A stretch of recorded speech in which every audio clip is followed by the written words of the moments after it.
Kim Ji-won slammed her apartment door shut and threw her bag onto the couch.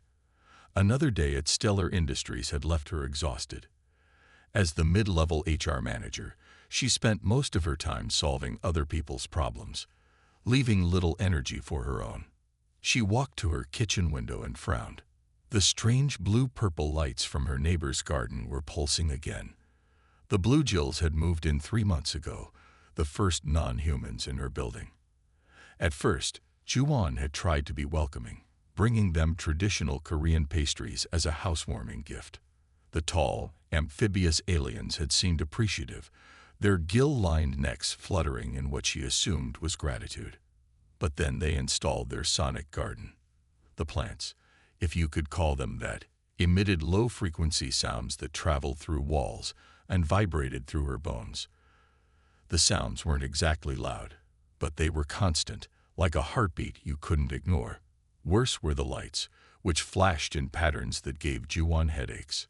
She had complained politely at first. The Bluegills had explained that their plants needed sonic stimulation to grow, much like Earth plants needed sunlight. They'd promised to reduce the intensity at night, but Ji-won could still feel the vibrations through her bedroom wall. After a sleepless night, Ji-won marched to their door. One of the Bluegills, Trill, she thought its name was, answered with a gurgling sound that the translator in her ear rendered as a greeting. "Your garden kept me up all night," Ji-won said, trying to keep her voice steady. "We agreed you would turn it down." Trill's neck fluttered. "We reduced it by 40% as promised. Perhaps human hearing is more sensitive than our research indicated. It's not just the sound, it's the lights too. They flash through my curtains. The photosynthetic cycle cannot be interrupted," Trill said. "Perhaps thicker curtains would help." Ji-won felt her temper rising. "I shouldn't have to change my home because you decided to bring your alien plants here. I want to speak to the district administrator." Trill tilted its head. "We have followed all colony regulations for interspecies housing, but if you insist, I will summon the AI mediator." A small drone appeared minutes later, hovering between them. "Community mediator online. Please state the nature of your dispute." For 20 minutes, Ji-won explained her complaints, while the Bluegills countered with technical specifications showing their garden was within legal limits. The drone processed everything silently. "Final assessment," the drone finally announced. "The sonic garden meets all interspecies housing regulations. The sound levels are within acceptable human tolerance ranges, and the light emissions do not exceed harmful levels. Recommendation: Resident Kim Ji-won may install sound-dampening panels and light-blocking curtains at her own expense. Dispute resolved." Resolved. Ji-won's voice rose. "That's not a resolution. They're the ones causing problems." "The ruling is final," the drone stated flatly. Something snapped inside Ji-won. "This is ridiculous. You move to our planet, bring your weird plants, disturb everyone, and get away with it because you're aliens." As her anger peaked, a strange tingling sensation spread from Ji-won's chest to her fingertips. The room seemed to waver, and suddenly, 3 of the Bluegills' sound sculptures, delicate crystal structures that resonated with their plants, shattered simultaneously. Glass-like shards flew everywhere. The Bluegills backed away, their gills flaring in alarm. The drone's lights flashed red. What just happened?" Ji-won stared at her hands, which were still tingling. "Destructive telekinetic event detected," the drone announced. "Security footage recorded. Incident reported to colonial authorities." Trill pointed a webbed finger at her. "You did this. Your kind rarely shows abilities, but when you do." "I didn't do anything," Ji-won protested, but deep down, she knew something had come from her. She had felt it, a surge of energy, a release. Within hours, security footage of the incident was circulating online. "Crazy Korean ATACK's alien naidhpgors," read the headlines. "Human woman x hpilo ds over dod in dies of ut." The next morning, Jiwan received a message from Stellar Industries. Her employment was terminated, effective immediately, for behavior unbecoming of a human representative in an interspecies workplace. Sitting alone in her apartment, Jiwan stared at the termination notice while the sound of the Blue Jill's garden hummed through her wall. Her fingers began to tingle again, and a glass on her coffee table shook slightly before tipping over. Jiwan's heart raced. What was happening to her? And what would she do now that her life was falling apart? For 3 weeks, Jiwan barely left her apartment. The video of her Karen moment had spread across the interplanetary network, with millions of views and thousands of mocking comments. Her few human friends stopped calling. Even her mother sent a disappointed message asking what had gotten into her. Jiwan's only company was the drone that delivered her groceries and the strange new power growing inside her. At first, she tried to ignore it, but one night, after reading particularly cruel comments about herself, Jiwan's anger surged. The coffee mug in front of her slid across the table without being touched. Instead of fear, Jiwan felt curiosity. She stared at a pen, focusing her anger like a laser beam. The pen trembled, then rose an inch off the table. "I can control it," she whispered to herself. Over the next few days, Jiwan practiced moving small objects. She found that strong emotions, especially anger, made her abilities stronger. When she thought about her firing, she could lift her coffee table. When she remembered the Blue Jill's smug attitudes, she could make all her kitchen cabinets open at once. Her brief excitement ended when an official message arrived. The Blue Jills were suing her for property damage, emotional distress, and xenophobic harassment. The lawsuit demanded compensation that would take years of her savings. The same day, her building management sent notice. Her lease was being terminated early. Tenants who pose safety risks to others cannot be accommodated in premium housing, they wrote. She had 2 weeks to leave. That night, Jiwan's power lashed out without her control. Every window in her apartment cracked in the same instant. Terrified of herself, Jiwan turned to research. She spent hours searching for information about humans with telekinetic abilities. Most results were old science fiction stories or debunked videos. But in the darker corners of the network, she found whispers of truth. A forum called The Awakened contained posts from people claiming to have powers like hers. Many described similar experiences, powers emerging during emotional stress, government agents showing up afterward, and then the people disappearing. One anonymous post caught her attention. "The Colonial Unity Department has a secret program. They call us deviants. They've been tracking genetic markers for psionic abilities for decades. If you discover your powers, they'll find you. They'll claim you're dangerous. They'll help you in a facility you'll never leave." Jiwan felt cold fear spread through her body. Was this her future? She dug deeper, using hacking skills she'd learned years ago, but never used. She broke into government databases, following buried links between files. What she found shocked her. Project Kyoantain had been running for 15 years. Its mission: identify humans with genetic markers for psionic abilities and monitor them. If abilities emerged, the subject would be secured for evaluation and containment.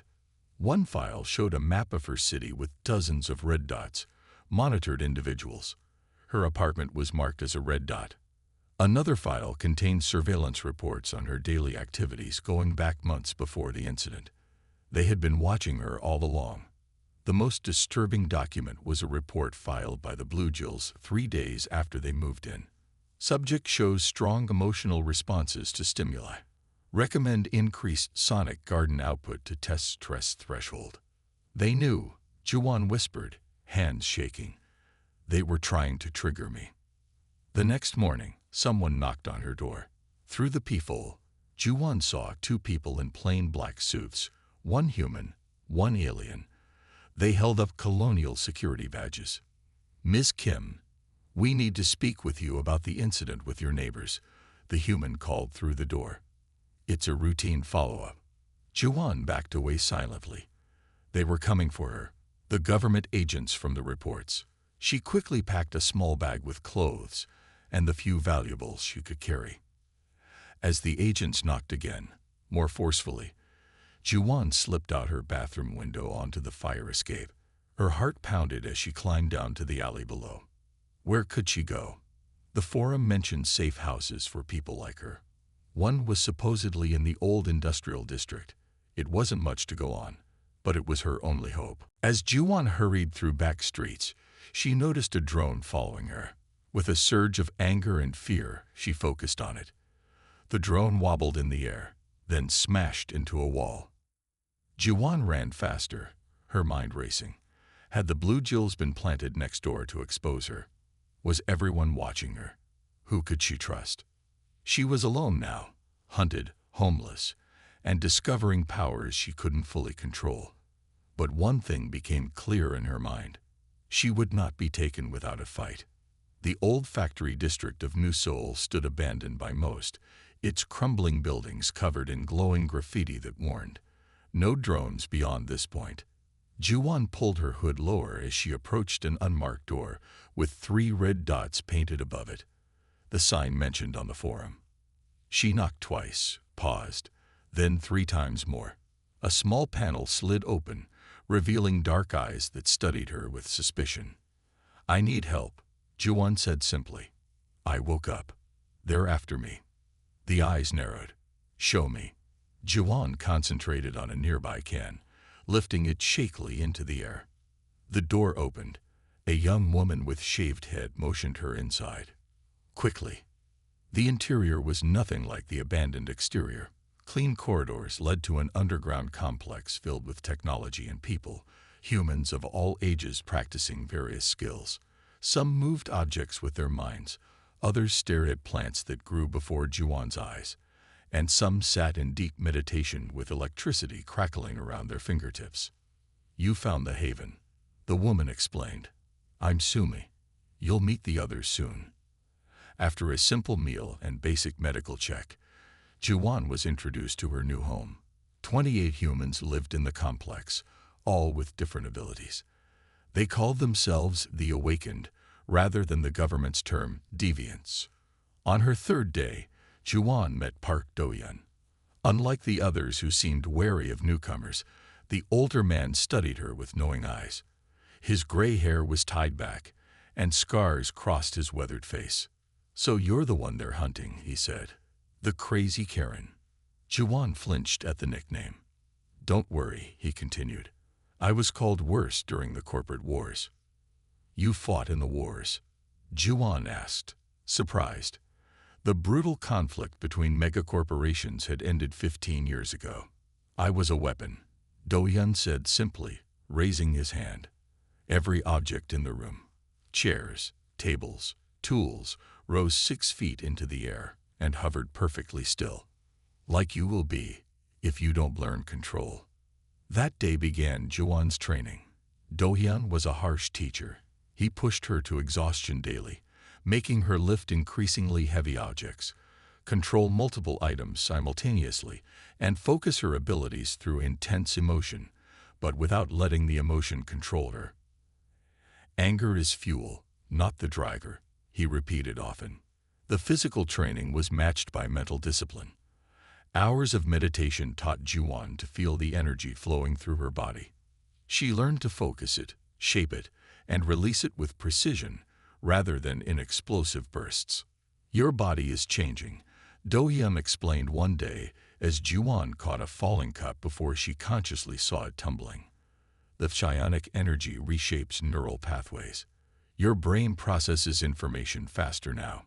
Your reflexes improve. Even your senses sharpen." He was right. Juwan could now hear conversations across the complex, sense people approaching before seeing them, and react to threats instantaneously. Other changes were visible.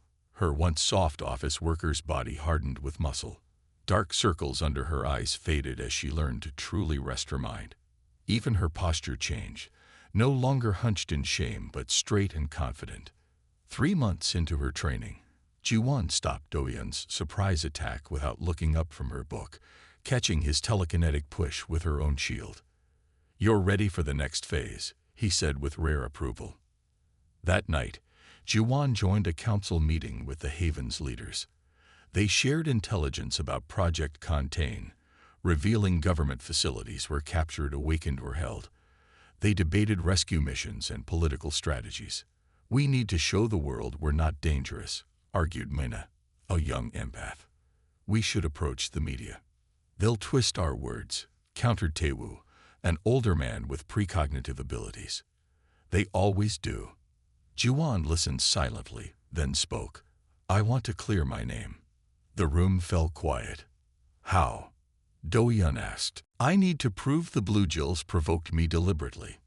That they were working with the government to expose my abilities." She stood taller. "If I can prove that, it exposes the whole program."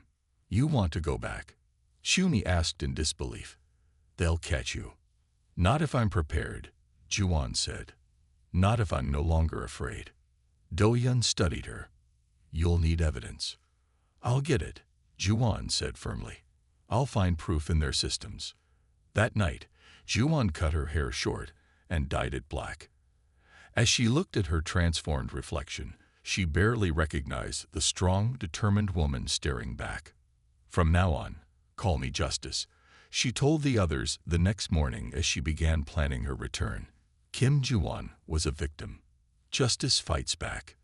The Interspecies Justice Hall towered over New Seoul's government district, its crystalline dome catching the morning light. Security drones patrolled the perimeter, scanning each visitor with multiple sensors. Juwan approached calmly, wearing a simple gray suit that revealed nothing of the past 6 months of intensive training. "Name and purpose," demanded the automated checkpoint. "Kim Juwan, defendant in case 47,293B, she replied evenly. A red light flashed. "Warning. Subject matches watchlist profile. Security alerted." 2 human guards approached, hands on their weapons. "Ma'am, we need to perform additional screening." Juwan nodded, unsurprised. She had expected this.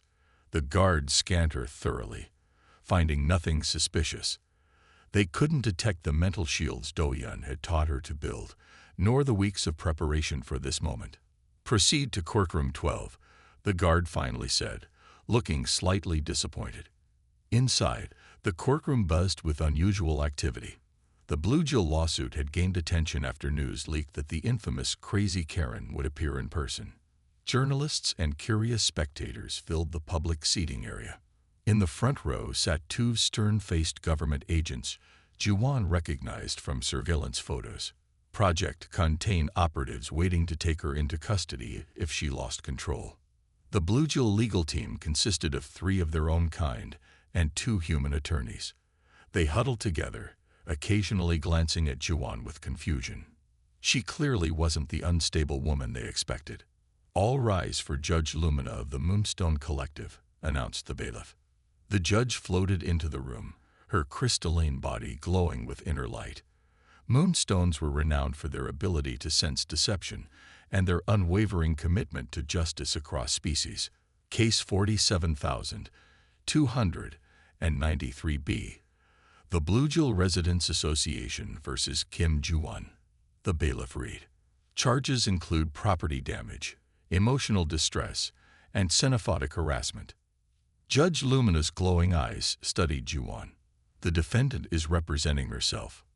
"Yes, Your Honor," Juwan replied. "Very well. Plaintiffs may present their case." The lead Blue Jill attorney rose, neck frills fluttering.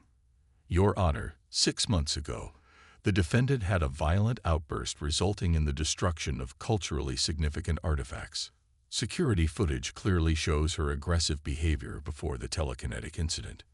The courtroom screen displayed the familiar video of Juwan yelling at the Blue Jills while their sound sculptures shattered. Miss Kim has a history of anti-alien sentiment and was clearly unable to control her emotions or her abilities, making her dangerous to peaceful non-human residents. Juwan listened calmly, hands folded on the table. When it was her turn, she stood slowly. "Your Honor, I don't deny the incident occurred, but I present evidence that it was deliberately provoked." She placed a data chip on the evidence scanner. During my investigation, I discovered communications between the Bluegill Residents Association and a secret government program called Project Contain. The courtroom murmured as documents appeared on the screen. Official communications, surveillance reports, and the Bluegill's own messages. These records show I was under surveillance for months before the incident. They show the Bluegills were instructed to install specific sonic frequencies known to aggravate latent psionic abilities. They were not innocent neighbors. They were government operatives tasked with exposing me. The Bluegill attorneys jumped up, protesting loudly. Objection. These documents are fabricated. This is absurd. Judge Lumina raised a glowing hand for silence. Continue, Ms. Kim. Jiwan nodded.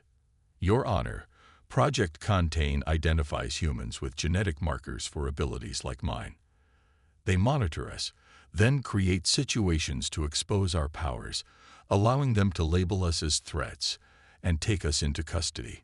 The government agents in the audience shifted uncomfortably. And to address the claim that I cannot control my abilities, Jiwan said calmly, looking directly at the water glass on the judge's bench. The glass rose smoothly into the air, performed a perfect circle, then settled back down without spilling a drop. Gasps filled the courtroom.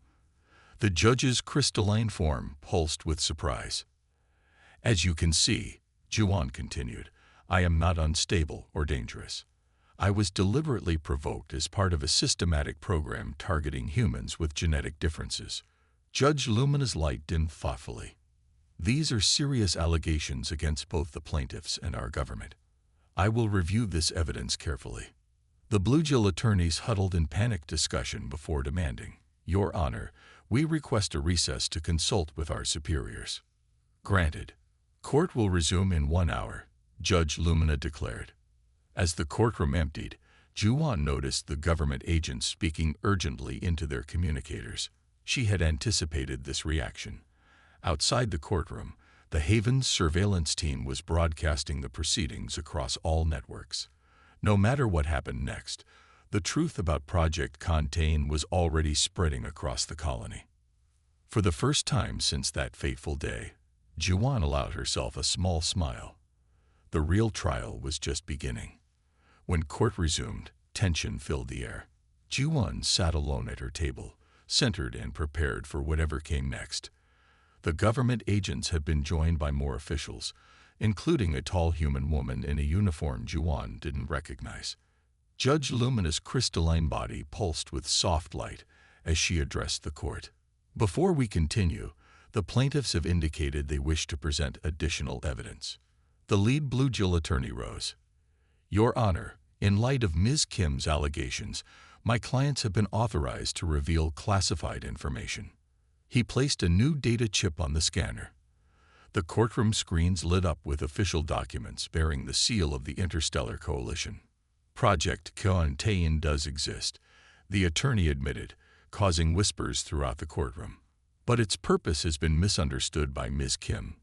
The screens showed images of humans, bluegills, moonstones, and other species working together in training facilities. 5 years ago, the Interstellar Coalition created the Sentinel Initiative, a peacekeeping force composed of individuals with unique abilities from all sentient species. Humans with psionic talents are incredibly rare and valuable to this force. Jiwan frowned, looking for the deception in his words. Ms. Kim was identified through genetic screening as having extraordinary potential. The monitoring was not to contain her, but to evaluate her as a candidate.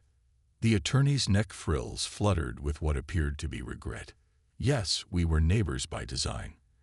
Yes, our sonic garden was calibrated to test her responses to stress, but not to harm her, to see if she could adapt to interspecies challenges. Jiwan stood up. That doesn't explain the arrest orders I found, the containment protocols. The tall human woman stepped forward. May I address the court, Your Honor? Judge Lumina nodded. I am Director Hand of the Sentinel Initiative. The documents Ms. Kim found were security protocols, not imprisonment orders. We maintain strict security around recruits because their abilities can be dangerous before training. We protect them and others during the transition period. Director Han looked directly at Juwon. We've been searching for you, Miss Kim. Not to punish you, but to offer you a place among us. Juwon's carefully constructed worldview began to crack. The forums, the people who disappeared, joined us voluntarily, Director Han explained. The secrecy was necessary because of interplanetary politics. Some factions don't want humans to develop these abilities. Judge Lumina's form brightened. I have reviewed all evidence and can detect no deception in these statements. Juwon felt dizzy. For months, she had built her identity around being hunted, persecuted. She had seen conspiracies at every turn. Could she have been wrong? Her thoughts turned to Do-yeon and the Haven. Had they misunderstood too? Or had they known and kept it from her? If what you say is true, Juwon said carefully, why didn't you simply approach me directly? Why the lawsuit? Why ruin my life? The Bluegill attorney looked uncomfortable. That was an error in judgment. Your reaction was stronger than anticipated. The lawsuit was meant to bring you into official channels where we could reveal the truth, but you disappeared before we could explain. Director Han nodded. We underestimated your emotional response and your resourcefulness. For that, we apologize. Juwon sat down heavily, her mind racing. 6 months of anger, fear, and preparation, all based on a misunderstanding. She had been running from an opportunity, not a threat. The choice remains yours, Miss Kim, Director Han continued. The Sentinel Initiative only accepts voluntary recruits. Your abilities and your determination would make you an exceptional addition to our team. Judge Lumina's voice was gentle. Based on all evidence presented, this court dismisses the civil case against Kim Juwon. No damages will be awarded. Additionally, I recommend expunging all records related to the incident from public databases. Juwon barely heard the judge's words. Her world had turned upside down again. She thought of the Haven, of Do-yeon's teachings. Had it all been for nothing? As the courtroom emptied, Director Han approached. You've already received remarkable training. Your control is impressive. I had a good teacher, Juwon said quietly. We could use more good teachers, your Haven friends too, if they're willing. Juwon looked up in surprise. You know about them. Director Han smiled. Of course. We've respected their independence. Sometimes people need to find their own path to us. 2 days later, Juwon stood at the entrance to the Haven, explaining everything to Do-yeon and the others. Some reacted with disbelief, others with hope. Do-yeon simply nodded. I suspected something like this. The universe rarely fits into simple stories of good and evil. Will you come with me? Juwon asked. The old man smiled. I think it's time I stepped back into the light. 6 months later, Ambassador Kim Juwon addressed the Interstellar Coalition's annual assembly, a symbol of human potential and interspecies cooperation. The Crazy Karen incident was long forgotten, replaced by stories of the human diplomat who could move mountains with her mind and bridge worlds with her understanding. The end.